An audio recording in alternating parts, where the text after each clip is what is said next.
here at Centerpoint, it's been amazing to watch over the last 10 years the spiritual family grow and be equipped and become more healthy, effective, people serving and making a difference in our community. We've tenaciously been sharing the good news of the gospel. We've been bold about teaching relevant, simple, yet powerful, creative, and compelling messages from the good news of God's timeless truth, the Bible, His Word. We're developing fully devoted disciples of Christ, equipping leaders through the Institute and small groups, training our kids by taking them to youth rallies and youth camps, and families are growing and building and becoming stronger and stronger in the faith. We're a place where people of all ages feel at home, a place where lives are in constant motion towards their full redemptive potential. Hi, I'm Kayla. I've been going to Centerpoint for a little over 2 years now. Hi, I'm Matthew Gregg. I have been a part of Centerpoint for about two and a half years now. My name is Ben Aarons, and I have been going to Centerpoint for just over 2 years. Before coming to Centerpoint, I hadn't really found a church home that I could call a place where I wanted to be. I'm now building friendships with others that I would have never considered before.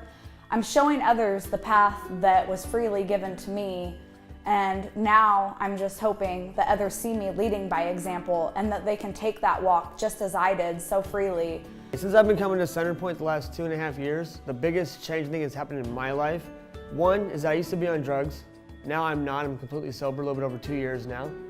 Because of them, they pushed me to get my license. I got a license, I have a card, and all that to Centerpoint. I've done a huge change. I used to be, like I said, on drugs, homeless.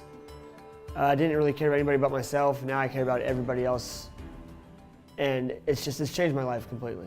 I had these few friends that were going to the youth group who were consistently nagging me to go, and I struck a deal with them that if I were to go, they would have to stop talking about it. My entire life, I had always saw the world as a place of hurt and just miserable living. And through the help of the Thrive youth leaders and my friends at the church, I learned how to see the world as a place that could be saved, that could have happiness, that could just be amazing. And I learned that every day is a gift and every day is a blessing.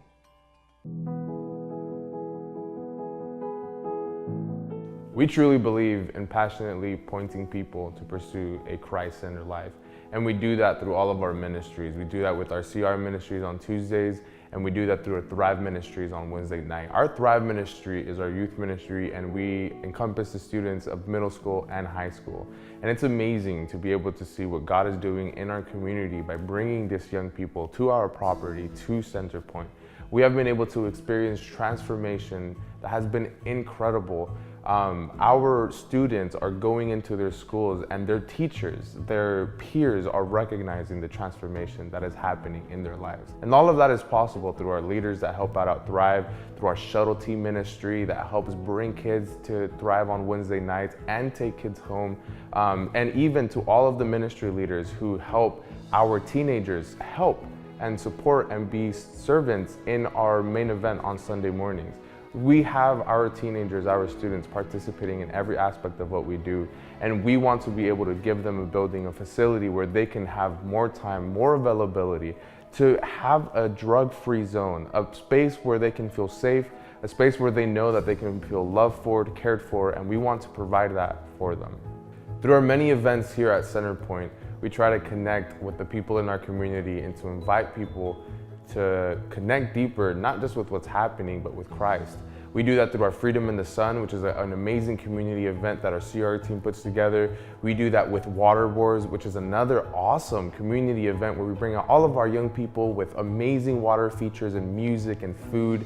And we also do that through our youth camp, which is where we go out for 3 days with all of our young people, and we go and we engage Christ in a new, deeper way with all of our leaders, with all of our young people. And it's incredible to see what happens when all of our teams at our ministries come together to make these events happen and to see the transformation that comes from that.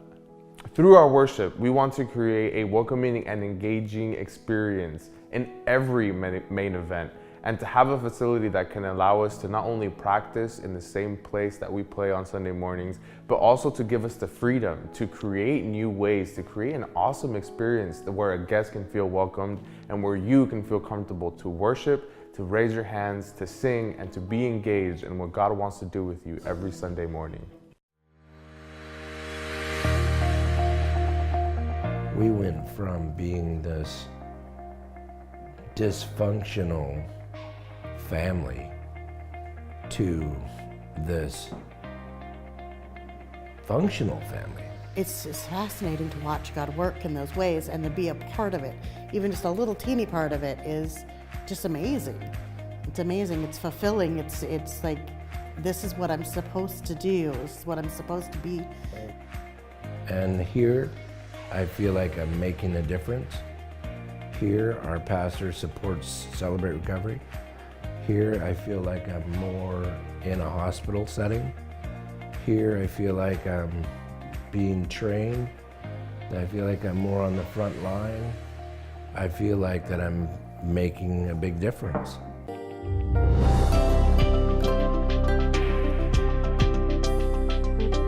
We're right here by the front door to this building. It's a beautiful place. Can you just see it here with its beautiful coverings with big timbers? Let's just walk through the front doors and take a look at what will be here. A space for families, a space that's open 7 days a week. Here we are walking in. As we walk up the foyer, we'd have a space that says Guest Central. You walk through the front doors. Everything you need is going to be right in front of your face. To the right, you'll see signs for the restrooms. Here will be Guest Central, a place that warmly invites our guests. The cafe, I mean, that's the main thing people are going to want. We're going to have that available for people all week long. And you can invite your friends here for a cup of Java on Sunday and say, hey, meet me at Center Point. And then right here will be Kids Point. Kids Point, where we're going to minister to kids all over this area that need Jesus. And even last week, we had a family that said that they came because their kids were dragging them, saying, we want to go to church, we want to go to church.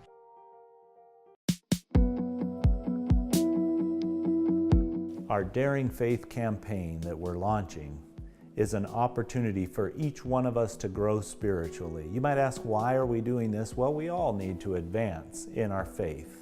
Also, we need a place to call home. We have a small location we call our mini hub, used for midweek gatherings. It's a special place. What a blessing it is. And yet, for our weekend gatherings, we set up and tear down and have a facility with very limited time and possibility. Also, we've been at the high school for 9 years, and it's a temporary location. The fact that we've moved forward with steps of construction is the only thing that allows us to continue to be at the school. I believe it's time for us to take that bold step of faith, to grab a piece of the picture and take it to the next level, to build a place to call home, a place we can invite our friends and family to come, a place that's visible, a place where we can expand and extend ministry, a place that can be used each and every day of the week, not just on the weekends. Many more lives will be reached. Young people will be trained as leaders. Our Celebrate Recovery team will have a large enough venue to actually seat everyone. We'll have marriages and families restored at a whole nother level. The poor and the powerless will continue to give them a hand up, and we'll be able to do it at a greater level as our team and our family continues to build.